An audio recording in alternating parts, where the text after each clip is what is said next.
Hello, my name is Faina, and I have dedicated the last 7 years to honing my craft and fine-tuning my strategy. Welcome to Trading in the Zen, where we help traders find their groove. I'm your co-host, Louise Nonwheeler, a trading psychologist and multi-award-winning clinical hypnotherapist. Join us weekly as we delve into the trading world, exploring psychology, well-being, health, and mindset. Through expert insight, interviews, and actionable strategies, we help you as traders unlock the mindset needed to navigate markets with confidence and achieve peak performance. At Trading in the Zen, we believe that there's much more to trading than numbers and probabilities. Like an athlete, a trader should operate in their peak state. Each week, you will have mind-blowing interviews as well as actionable tips and strategies that you can implement in your daily life to become a better trader. Thanks for spending time with us today. Now, let's dive right in. In this episode, we interview Ross Maxwell. Ross is a professional trader, investment manager, and award-winning trading coach with over 20 years of experience in global financial markets. Currently, Ross also serves as the Global Strategy Operations Lead at VT Markets, where he represents the brand as its key spokesperson on the global stage. So today we have Ross Maxwell on the show. We're very delighted to have him. He's got decades of experience in the trading world. And so welcome on the show this afternoon, Ross. How are you doing? Yeah, good. Hi, Thanks, Ross. Louise. Hi, Fiona. How are you? Yeah, thanks very much for having me. Yeah, doing well. Enjoying the markets at the moment. Had a relatively good start to the year. The volatility is obviously challenging, but yeah, it creates some opportunities and stuff like that. So yeah, doing really well. And yeah, pleasure to be there. Oh, excellent. So Vic, tell us how to be a really good trader in like 30 seconds or less. I'm just kidding. So what do you do? Like, what do you click? Like when you trade, what do you click? Uh, it's a joke, but that's what people ask me all the time. But on the subject of that, let's start with what makes a really good trader. Who is a really good trader? Who is that person? I think it's somebody who really sort of understands themselves a little bit from a personal point of view as well. Like, you need to have discipline to start with. You need to have discipline to follow your processes. But it's also, you need to understand yourself. So you need to understand what makes you click. You need to understand what your triggers are. You need to understand what your risk tolerance is. You need to have a proper understanding of the risks involved in trading, like a proper understanding of the risk side and how much you need to risk in terms of the style of trading you are. I mean, there's very, very many different facets in terms of what makes a good trader. You have to have a plan, you have to journal, you have to, have all of those processes in place. You have to be, as we were speaking about earlier on, you have to be a good loser because you're going to be losing trades on a regular basis, and you have to have the emotional intelligence to be able to react to that. And I think one thing that I think when it comes to the mindset and emotion side of things is it's an understanding of not trying to eradicate those emotions. It's not allowing getting yourself into a position, having the emotional intelligence to not allow them to hijack your decision making. So yeah, I think there's not a one sentence, one line, one characteristic that makes a good trader. I think it's a lot of things, and I think the journey that you go on to become a trader, and I mean I'm talking from personal experience as well. The journey that I went on from transitioning from working in the city in a firm to being an independent trader as well. That journey itself was a very big journey. So I think just like the whole journey to becoming a trader is difficult. It's enlightening. It's you learn a lot about yourself as an individual, and I think the discipline and the work ethic to go through that and an understanding of that, I think, is essential to becoming a good trader, I think. Absolutely, yeah. Let's talk about that journey, if you don't mind sharing. The journey that from being a city trader into the transition of becoming an independent trader. How did you find that journey, and what lessons did you learn? Yeah, I mean, I learned a lot of lessons more about myself as an individual. A lot of people, I mean, been asked many times, sort of like, obviously the size of trades that I was doing when I was in the city were much larger than the size of trades that I'm doing as an independent trader. And people were asking me about, like, how did you deal with the emotions of that? And actually, it was much easier to emotionally deal with other people's money, even though it's a larger sum, than it is when you're dealing with your own. There was other psychological things, like, when I worked in the city, didn't really matter what happened in the markets. I still got my salary paid at the end of the month. Yes, I was on commissions and all of that sort of side of things, and performance bonuses and that, but I still got a salary, so I still had a fixed salary. So again, going through the emotional change in terms of the way that I had to pay myself, the uncertainty of income, but still having the pressures of having a mortgage, having a family, having bills and stuff like that. So that sort of side of things is a big transition.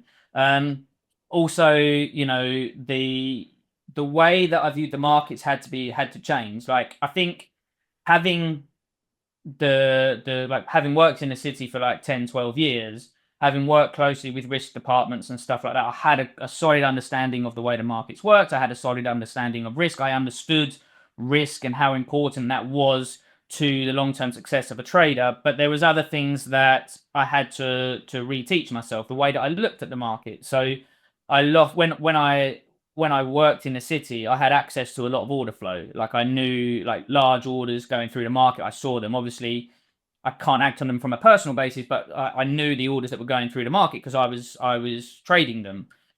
But flip that into being trading for myself. I don't have access to that information anymore. So I needed to find another way of reading the information in the charts to be able to make my decision. So I had a solid foundation, but I had to reteach myself how to read the charts and how to act to it. And then, like I say, from an emotional point of view, from a personal point of view, that was quite a big journey to go through as well, and had to learn a lot about myself. Yeah. Thank you for sharing that. That's inspiring. Yes. So I have a question. Yeah. Despite what a lot of people will tell you, losses are inevitable. And sometimes a string of losses is inevitable. Sometimes it's a week, sometimes it's more. It could be. Yep. It could be that you just can't find your groove with the market. You just can't be synergistic with it. And then you start to push your agenda. It just gets out of whack. How do you personally deal with losses, and how do you leave them behind and approach a new day as a brand new day, not allowing what occurred to fester and then ruin yet another day? Because a lot of it is that we Yeah. come back with the previous baggage and we just can't let it go, and it's self-fulfilling prophecy, Yeah. and it can go on forever. Yeah. But so how do you deal with that? Yeah, so I mean, me personally, and again, this I think comes down to understanding yourself and your psyche and everything like that. I mean, me personally, I understood quite early on that day trading suited me because I had a clean slate at the end of the day. Like, generally speaking, I don't hold positions overnight, so when I wake up in the morning, I can try and go through my routine and come to the market with an unbiased opinion. Obviously, if you're a swing trader or a day trader, that's not necessarily the case, and you are going to have a position there, but. So to go back to the deeper actual way of doing it, me personally, and I know Louise, we have spoken about this several times as well, but mindfulness and meditation for me is one of the biggest tools that you can have in your armory to deal with those emotional issues that come with trading. And that's not, again, it's not to sort of like dismiss and say that I don't get emotional when trading, or I don't feel emotion when trading. Like, when you take a loss or when you take a series of losses and that sort of side of things, it does naturally bring in that self-doubt. So there are things that you can do to mitigate that, but the mindfulness and meditation just allows you to recognize it, sit with it, and try and keep that rational thought process to follow your trade plan or the process that you need to go through. Because as we said earlier on, what makes a good trader is a discipline, and that's the discipline to follow your processes. Going a little bit more granular, I would sit there and say, like, it comes a little bit with experience, I guess, because you need to have the data that follows your trade plan and your strategy and your edge, because you need to understand that trading is about probabilities, right? It's not about one result. It's not about one sequence of results. It's about your edge over a large data sample size of trades. So if you've got journaling, if you need to journal extensively and detailed, so that you can understand drawdowns that your strategy has and your edge has gone through in the past. Because again, if you say you're, I think the statistic says, isn't it? It's like even a 90% hit rate statistically will go through a drawdown of like 5-6 losses in a row at some point. So if you know that statistically will happen, when you're faced with that, even though it may feel uncomfortable, you've got the knowledge and the experience that it's been through that period before, and the edge still plays out.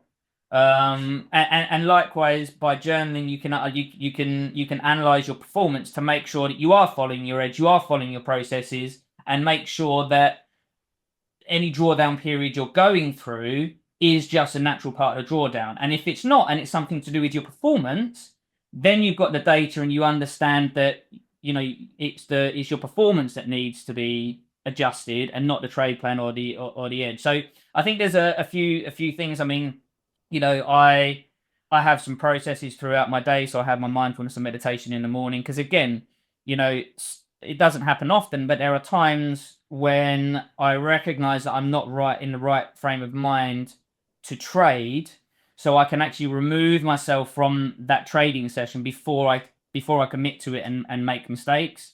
I have processes like, at the end of my morning trading session, I go and take my dog for a walk to get away from the screens, recharge the batteries, refresh, and then come back again a little bit more focused. So it's those sorts of things, making sure you take breaks to make sure you keep your cognitive resources loaded, journaling to make sure you can analyze your performance and understand your edge. But I think, the mindfulness and meditation for me is, and again, I wouldn't say every single successful trader that I've come across does it, but the majority that I come across has some form of mindfulness and meditation as part of their process, or as part of their routine in their day.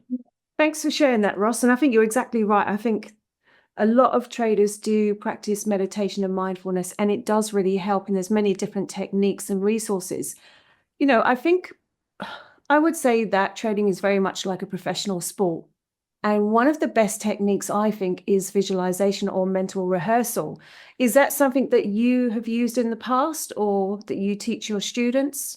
Yeah, definitely. I mean, I use a lot of sports analogies in my courses and stuff like that as well. And I think, anything you do at an elite level, and I think again, you have to understand that when you're trading at an elite. When you're entering the financial markets at any level, you are trading at an elite level, because you are up against institutions, you're up against banks, you're up against professional traders, you're up against career guys who, and I mean, these institutions have spent billions of dollars on creating an edge and that sort of side of things. So to think you can walk in off the street and go and take these guys on is a little bit naive. So I think you're right to sort of like to use that level as an analogy sort of thing. And in terms of visualization and mental rehearsal, it is something I've used myself. It is something that I teach within my courses. I talk about it, and especially around things like hesitation, because I'm sure you guys are aware, and Louise, especially with your background, like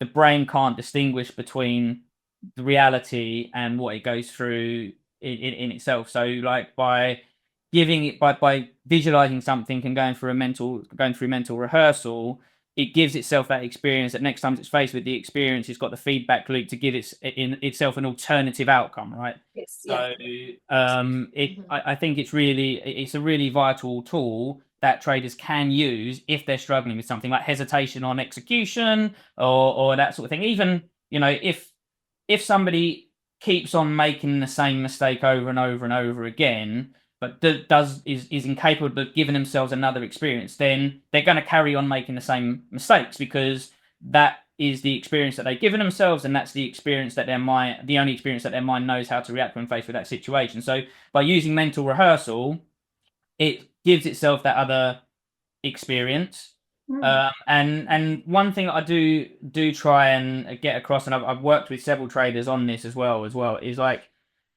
just because you use mental rehearsal or visualization doesn't fix a problem straight away. And it's like, if you've gone through the same mistake 100 times and you give yourself one experience of the appropriate outcome, or the outcome that you want, the positive outcome that you want, that is 1 out of 100. The next time you do it, it's going to be 2 out of 100, and it's sort of like, so you're diluting it to eventually make it the dominant feedback loop. And it's like, and it's like, you've got to see progress, right? So if you trade well for 3 months and then you blow up your account, that's obviously like disastrous for you, and that's the mistake. If you do that every 3 months, you've got to change something.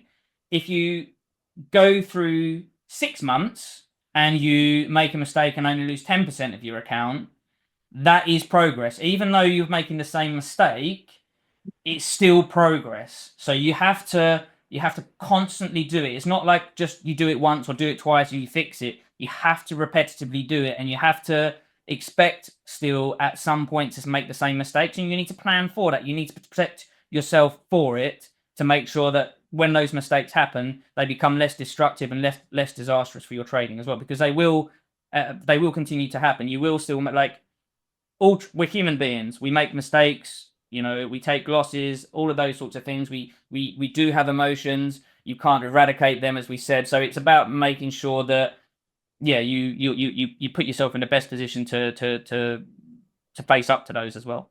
Yeah, brilliant advice. Thanks, Ross. Thank So, you. my question is, is there, like you say, if I lose 2 trades, I'm done for the day, or if I lose 1%, I'm done for the day? Because I feel like it's like this car is going uphill, right? And once it gets to the peak, and if you start to allow it to get momentum, then you basically lose control and you're just watching it roll downhill, and it picks up speed. How do you stop yourself from, if you're having a bad day, how do you walk away without trying to continue to trade?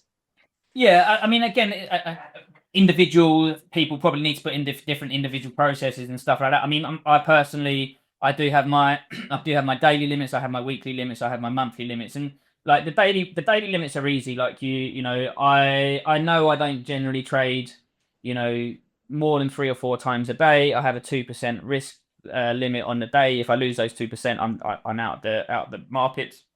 And likewise, for a week, like basically my risk parameters set within my my trade plan mean that it's very, very unlikely that I hit my limits anyway. And if I do, you have to take a break, you assess your performance, you work out whether it's your performance or whether it's your edge or whether it's the market, that side of things, and then you can make a more informed decision as to whether you need to assess your performance or whether you need to adjust your edge, or whether you need to take a step back while your edge plays itself out and stuff like that. So that's myself. I think other people, they need, like, it's different. Like, you might need to work out a way to step away from the screen. Like, if you feel emotional after each loss, you have to if you take a loss, and actually, do you know what? I'm going to flip this around and sit there and say, like, on the flip side, if you feel emotional after any trade, whether that's elation or adrenaline, or whether that's negative emotions around like anger or frustration, if you feel emotional after the result of a trade, you need to find a way to go and like regulate yourself, whether that's taking a break, make yourself a cup of tea, taking the dog for a walk. I know, Louise, we've spoken about breathing exercises and stuff like that to get yourself regulated back, so that when you're at the charts, you make more rational decisions. So I've got that. And also on the limit side of things, I hear people talk about targets. So set yourself a daily target, weekly target, monthly target, that sort of thing. And I'm not a big fan of that. And the reason that I sit there and say, I'm not a big fan of that is because I had somebody sit there and say to me, I want to make like 0.5% a day. So it's like, but trading isn't that linear.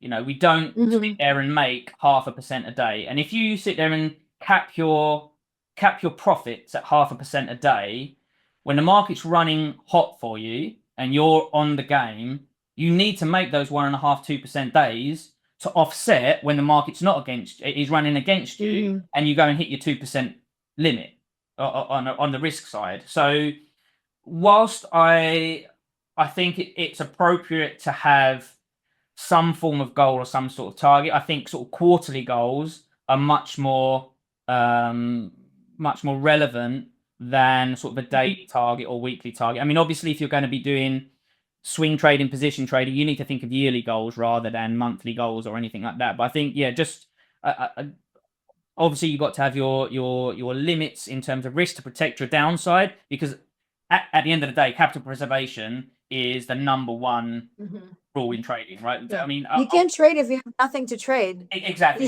You gotta make it another day. You can't make up for something with nothing creates nothing. Exactly. So that's another thing. Yeah, for sure. And I think actually there you go. If you say what makes a good trader is somebody who has capital preservation as their number one, like, you know, as you say, if you haven't got any money, you can't trade. And ultimately, I think, I mean, I do quite a lot of trader shows. I meet quite a lot of traders and stuff like that. And, you know, everyone has a different style. Everyone has a different risk tolerance. Everyone has different strategies, etc. None of them are right or wrong or anything like that. But the number one principle that every single trader will have is some form of like process in place, some sort of risk management process in place, which preserves their capital, which protects their capital to the downside. That is like the one thing that everyone would have in common.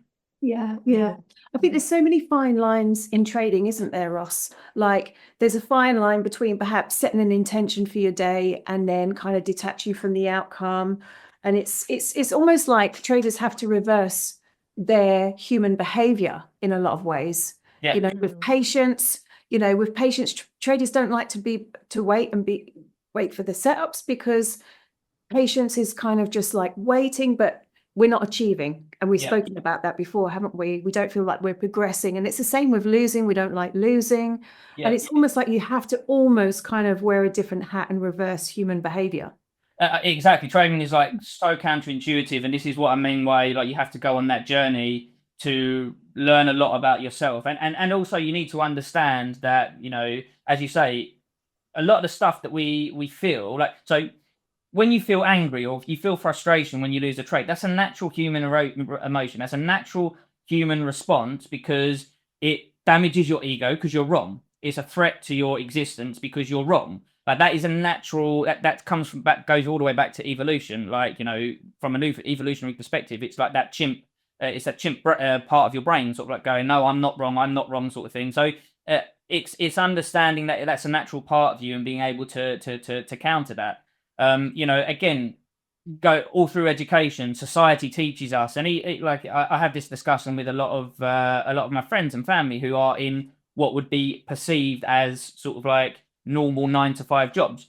You go to work 9 to 5, you get paid at the end of the day, week, month, however your salary is paid. As a trader, you don't have that luxury. You know, sometimes you have to go to work, and like you say, sometimes you have to do nothing, and that's the best action you can take that day, is to do nothing, because and actually your payment at the end of the day is you've preserved your capital. Going back to that capital preservation, you preserved your capital because you haven't gone into anything that was out of your process, you know. And equally, some days, weeks, some months, you have to go to work and you have to pay to go to work effectively. Like, you have losing trades, you have losing days, you have losing weeks, you have losing months. You pay to go to work, and that's something that we're not conditioned to understand and to go through naturally from society. That's something that you actually have to learn and adjust and adapt to as a trader as you go through.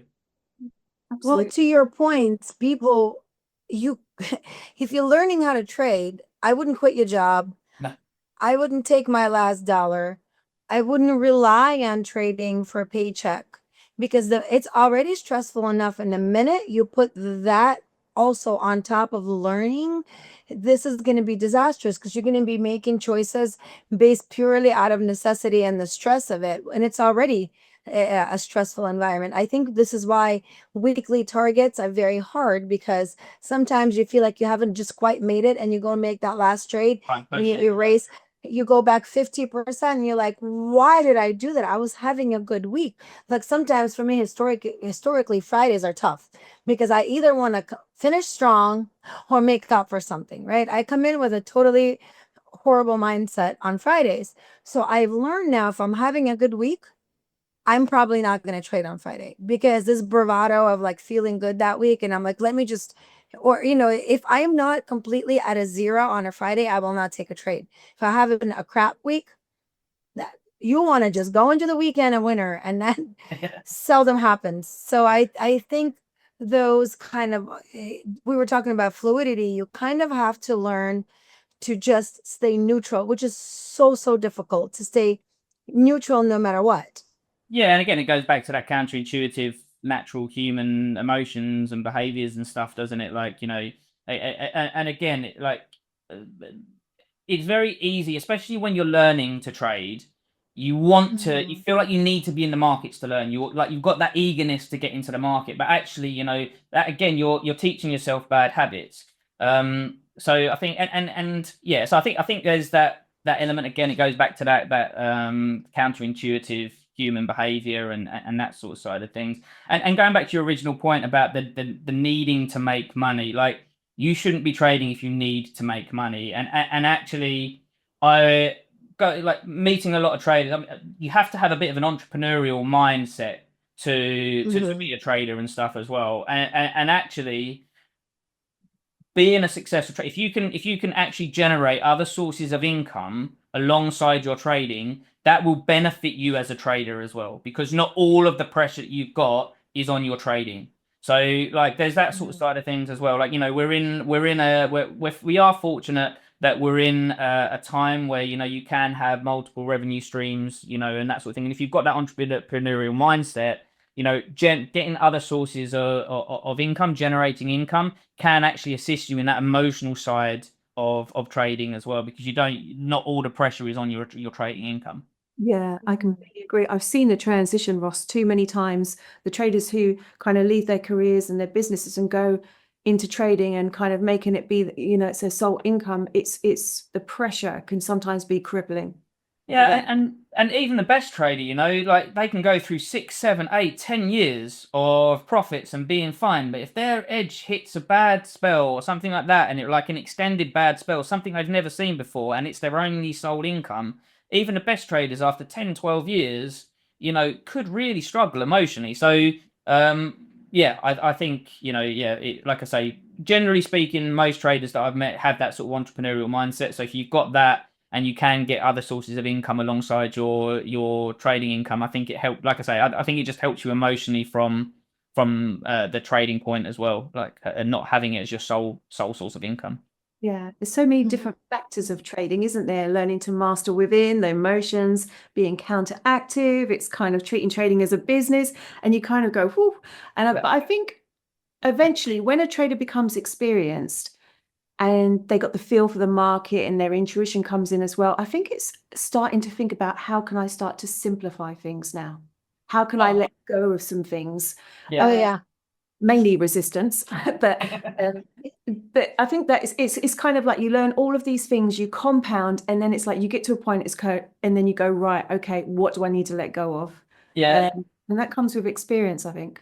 Yeah, 100%. I mean, emotionally, that's 100% right. But also, if you just look at it from a chart perspective, I mean, you go to a new trader 6 months into their journey, they're going to have loads of indicators on the chart. They're going to be looking for all these sort of like confirmation and, like, RSIs and stochastics and all this sort of MACDs and all this stuff all over their chart. As soon as you understand, you strip all of that away, and your charts become cleaner, much more simplified. And there's a saying that I really like, and it's you have 2 jobs as a trader. One is to have a trading plan with an edge, and the other one is to follow that plan. And ultimately, trading is that simple. But to get to that point is such a long road and so difficult. Like, not just the hard yards to go through and create that edge and create that plan, but to actually understand what that means is you have to, you almost have to experience the pain. You have to go through the experience to really understand what that means, to be able to come out the other side and earn, oh, I don't know if this is the right way to put it, but earn the right for trading to be simple. You have to earn the right for trading to be simple, because you have to go through, because if you don't experience the pain, you don't experience everything that you have to go through to get to that point, then you don't really understand, or it's like, it's Traders need that I exposure. know a lot of traders who try to talk to me and they're like, okay, so there's this RSI with a 50 MA with the hanging man with the support and resistance. I'm like, you've just made analysis soup. I have no idea what you're talking to me anymore. There's a hanging man, there's a 50 MA, there's a stochastic, there's an order flow. But you see here, this is the point of control. And I'm like, you have just taken a little bit of a bunch of theories of trading strategies, and they're confusing. Nick, by the time I recognize a hanging man over a hammer over the 50 MA on the, it's just so many things. And I think eventually you realize that simplicity is key. And sometimes they show me a chart and I'm like, I don't even know what to look at. Like, I'm not entirely certain what it is that I'm looking at, except for the fact that I'm dizzy. Like, I know that, like, I'm about to throw up watching this. But I think people look for another, instead of back testing, which is literally, that's how you learn whether or not your strategy holds water, right? You go 365 days of this specific strategy. There's so many backtesting softwares you can use, and you see, is it consistently, even gives you a win rate, right? But people don't want to do that. They want to actually see if it works with real money, and it makes absolutely no sense. And I always tell people, you have no business pressing a button unless you've back tested a year of whatever strategy you have for free. It could even gives you like real-time environment, right? Do you find that people come to you and they just want to press buttons with their real money? You're gambling. If that's the case, if you go into a live environment and you start pressing buttons, you're gambling. If your strategy, if your idea cannot stand the test of back testing, then you don't have an edge. Because if you don't have an edge in back testing, throwing slippage, throwing variance, throwing human emotions, throwing mistakes, you've got no chance. So it's, but you need to, and equally to go on to that is, just because your strategy stands the test of time in a back test doesn't mean to say that you just like go right gung ho, it works, let's go into the live environment, let's go all in and just start playing with real, there's processes that you have to go through in terms of scaling into it, making sure, again, analyzing performance, making sure that you spot the setups in real time, making sure that it can stand slippage and spreads and all of those sorts of things that you have to take into account, which you can't always do in back testing. But to go into a live environment and just start pressing buttons and trying to test in that it's just gambling. You might as well go to a casino, because as I always say, a casino is much more forgiving than the financial markets.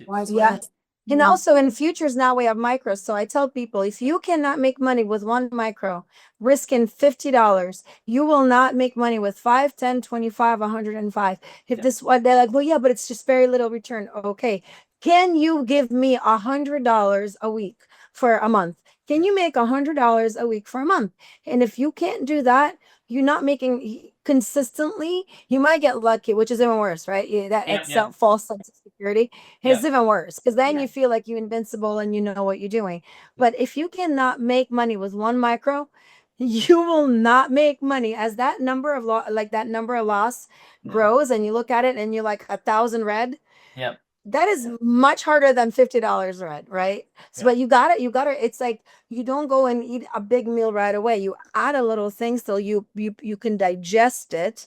So you don't shock your system. And so, but people want to be millionaires right away. And that is the problem, the greed. Yeah, exactly. And equally that sort of that process of going from risking $50 to $100 up to $1,000, that isn't one jump. Because again, emotionally going for, even though you're risking real money, the jump from losing $100 to $1,000 is too much for most people to to deal with. So you have to do it incrementally. You have to go from $100 to $200, $200 to $300, $300 to $500. You know, get yourself emotionally used to dealing with those sorts of numbers before you move up, before you scale up and move up a level, because otherwise you can be doing the same thing, but emotionally it's just going to cripple you and it's going to ruin your edge. Yeah. And to Just simply understanding margins, right? Like if you don't have the margin to play, you're not getting out of that. Yeah. You're gonna have to be putting more money into your account, just mathematically. I think people don't think about mathematically what it requires for a trade to be successful. And if you add a margin, you cannot trade futures. You're done. but it's You not need to even put that. more money in. It's subconsciously as well. If somebody's got a belief around money or a money blueprint, guess what? They are only going to reach a certain amount before they self-sabotage. Yep. And that's a fact. There's so many different factors to look at, not Yep. just so Ross, we've come to the end of the show. So it's been an absolute pleasure. It's just great advice. We've learned so much from you, but really thoroughly enjoyed the conversation. And before we go, do you want to share a little bit more about Key Zone Traders and what you do and what you offer? Yeah, sure. Just say thank you as well for having me. I feel like we could have spoken all day and carried on and putting the world to rights and trading, the realities of trading and stuff like that. But Key Zone Traders, it's an online trading education company. It's one that I set up a few years ago just to really put, I've been around trading for a long time, and I just wanted to put a bit more of a realistic spin on trading, get people to understand the complexities of it, get people to understand the risks involved and the realities of trading as well. Making sure people follow the right processes, the responsible processes, to get into trading, not having to spend thousands of dollars or pounds on courses to find that it wasn't for them and then lose money whilst along the road and stuff like that. So just giving people the right approach, teaching people how the markets work, that sort of side of things. I have courses for beginners. I have intensive courses for people that really want to take it on. I do mentorship. I have a community where I give out my analysis. I trade live with people and stuff like that, just for full transparency. So it's an online education company for traders of all levels. I'm always more than happy to speak to people as well. So if anyone wants us to reach out just for a chat, if they're having challenges, I'm always more than happy to help. Brilliant. Thanks for sharing that, Ross. You are so refreshing in the trading space. You really are. It's been an absolute pleasure, and I'm sure the listeners will absolutely thoroughly enjoy the conversation that we've had and your wisdom that you shared and advice. So thank you so much. Thanks for having me. It's been a pleasure. Thank you so much for joining us, and thank you for being honest and forthcoming and admitting that you also have losing days. I mean, that is a losing months. It's not just days. It's losing years. See, even the best traders have that. But thank you so much, everyone, for watching, and we'll see you next time. See you next time.